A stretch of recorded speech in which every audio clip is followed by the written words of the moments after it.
ആക്സിയം-4 ദൗത്യം മാറ്റിവെച്ചു. ദൗത്യം ഒരു ദിവസം വൈകുമെന്ന് ISRO അറിയിച്ചിട്ടുണ്ട്. നാളെ നിശ്ചയിച്ച ദൗത്യം ജൂൺ 11 വൈകുന്നേരം 5:30 മണിക്ക് വിക്ഷേപിക്കും. പ്രതികൂല കാലാവസ്ഥയെ തുടർന്നാണ് തീരുമാനമുണ്ടായിരിക്കുന്നത്. വല്ലാതെ കാറ്റടിക്കുന്നു എന്നാണ് നമുക്ക് വിവരം ലഭിക്കുന്നത്. സെൻട്രൽ ന്യൂസ് ഡെസ്കിൽ നിന്ന് പ്രജിൻ സി കണ്ണൻ ടെലിഫോണിൽ. പ്രജിൻ, യഥാർത്ഥത്തിൽ ഈ ദൗത്യത്തിൻ്റെ കൂടുതൽ പ്രാധാന്യം എന്താണ്? അത് മാറ്റിവെക്കുമ്പോഴുണ്ടാകുന്ന പ്രശ്നം എന്താണ്? പ്രതികൂല കാലാവസ്ഥ കൊണ്ട് ഈ ദൗത്യം മാറ്റിവെക്കുന്നു എന്നാണ് ഇപ്പോൾ സ്പേസ് എക്സ് അറിയിച്ചിരിക്കുന്നത്. സ്പേസ് എക്സിനെ ഉദ്ധരിച്ചുകൊണ്ടാണ് ഇപ്പോൾ ISRO ആദ്യം തന്നെ ഈ വാർത്ത പുറത്തുവിടുകയും ചെയ്തത്. അതിൽ തന്നെ ഉണ്ട് ഇതിന്റെ പ്രത്യേകത. കാരണം ലോകത്തിലെ 4 പ്രധാനപ്പെട്ട രാജ്യങ്ങൾ, ഇന്ത്യ, അമേരിക്ക, പോളണ്ട്, ഹംഗറി, ഈ 4 രാജ്യങ്ങൾ സംയുക്തമായി നടത്തുന്ന ഒരു സ്വകാര്യ അല്ലെങ്കിൽ സർക്കാർ സ്പോൺസേഡ് സ്വകാര്യ ബഹിരാകാശ ദൗത്യം എന്നുണ്ടെങ്കിൽ വിശേഷിപ്പിക്കാം ആക്സിയം-4നെ. അതാണ് അതിന്റെ സിഗ്നിഫിക്കൻസും അതിന്റെ പ്രാധാന്യവും അത് തന്നെയാണ്. അങ്ങനെ 4 രാജ്യങ്ങൾ സംയുക്തമായി ഈ ദൗത്യത്തിൽ ഏർപ്പെടുമ്പോൾ അതിന് അത്രമാത്രം പ്രാധാന്യമുണ്ട്. പക്ഷേ നാളെ വൈകിട്ട് 5:52 വിക്ഷേപണം നിശ്ചയിച്ചത്. അതും കെനഡി സ്പേസ് സെന്ററിലെ വിക്ഷേപണ തറയിൽ നിന്നാണ് അത് കുതിച്ചുയരേണ്ടിരുന്നത്. ഫാൽക്കൺ 9 എന്ന് പറയുന്ന സ്പേസ് എക്സിന്റെ റോക്കറ്റ് ഉപയോഗിച്ചാണ് ആ വിക്ഷേപണം നടത്തേണ്ടിയിരുന്നത്. പക്ഷേ പ്രതികൂല കാലാവസ്ഥ കാരണം അത് മാറ്റിവെക്കുന്നു. അവിടെ ആ മേഖലയിൽ ശക്തമായ കാറ്റുണ്ട്. നാളെ ആ സമയത്തും കാറ്റുണ്ടാകാനുള്ള സാധ്യതയുണ്ട് എന്ന കാലാവസ്ഥാ പ്രവചനത്തിന്റെ അടിസ്ഥാനത്തിലാണ് ഇപ്പോൾ ആ വിക്ഷേപണം മാറ്റിയിരിക്കുന്നത്. പുതുക്കിയ തീയതി കൂടി ഇപ്പോൾ സ്പേസ് എക്സ് അറിയിക്കുന്നുണ്ട്. അത് മറ്റന്നാളായിരിക്കും. മറ്റന്നാള് 5 മണിക്ക് വൈകിട്ട് 5:30 ഇപ്പോൾ നിശ്ചയിച്ചിരുന്ന സമയം.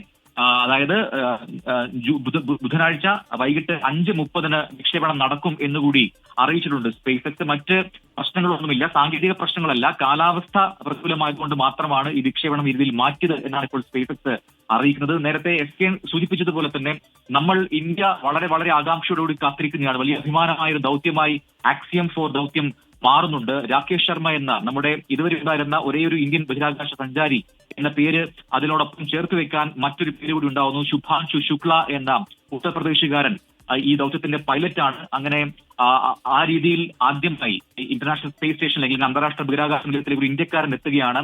41 വർഷങ്ങൾക്ക് ശേഷം മറ്റൊരു ഇന്ത്യൻ ബഹിരാകാശ സഞ്ചാരിയായി ശുഭാൻശു ശുക്ല മാറുകയുമാണ്. അങ്ങനെ ആ രീതിയിൽ ഇന്ത്യക്ക് അടക്കം വലിയ പ്രാധാന്യമുള്ള ഒരു ദൗത്യമാണ് നടക്കാൻ പോകുന്നത്. ഒപ്പം തന്നെ മലയാളി സ്പർശമുള്ള ഒരു ദൗത്യം കൂടി എന്ന് വേണമെങ്കിൽ പറയാം. അത് പറയാൻ കാരണം ശുഭാൻശു ശുക്ല നമുക്കറിയുന്നത് പോലെ ഗഗൻയാൻ എന്ന ഇന്ത്യയുടെ മനുഷ്യരെ ബഹിരാകാശത്തേക്ക് എത്തിക്കുന്ന പദ്ധതിയാണ്, തദ്ദേശീയമായി വികസിപ്പിക്കാൻ പോകുന്ന പദ്ധതിയാണ്. അതിന്റെ ഏറ്റവും പ്രധാനപ്പെട്ട അംഗങ്ങളിൽ ഒരാളാണ് Shubhanshu Shukla.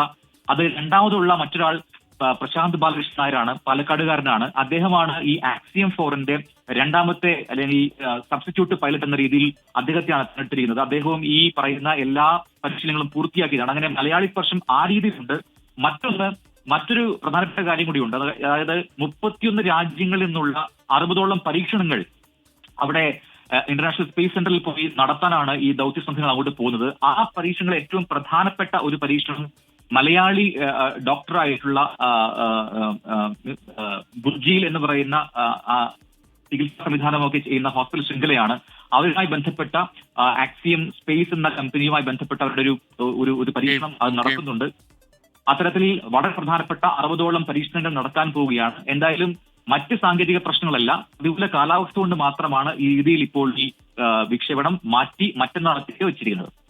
Okay, thank you. Prajin C കണ്ണനാണ് നമുക്കൊപ്പം ചേർന്നത്. എന്തായാലും നമ്മുടെ അഭിമാനമായ ശുഭാംശു ശുക്ല ബഹിരാകാശത്തെ കുതിക്കുന്നത് കാണാൻ 11-ാം തീയതി വൈകുന്നേരം 5:30 മണി വരെ നമ്മൾ കാത്തിരിക്കേണ്ടി വരും. മാത്രമല്ല ഈ സ്റ്റാൻഡ് ബൈ പൈലറ്റ് എന്ന് നമ്മുടെ പ്രശാന്ത് നായരാണ്, നമ്മുടെ മലയാളി. അദ്ദേഹത്തിനും എല്ലാ പരിശീലനങ്ങളും നൽകി കഴിഞ്ഞു എന്നുള്ളതാണ് നമ്മൾ മനസ്സിലാക്കുന്നത്.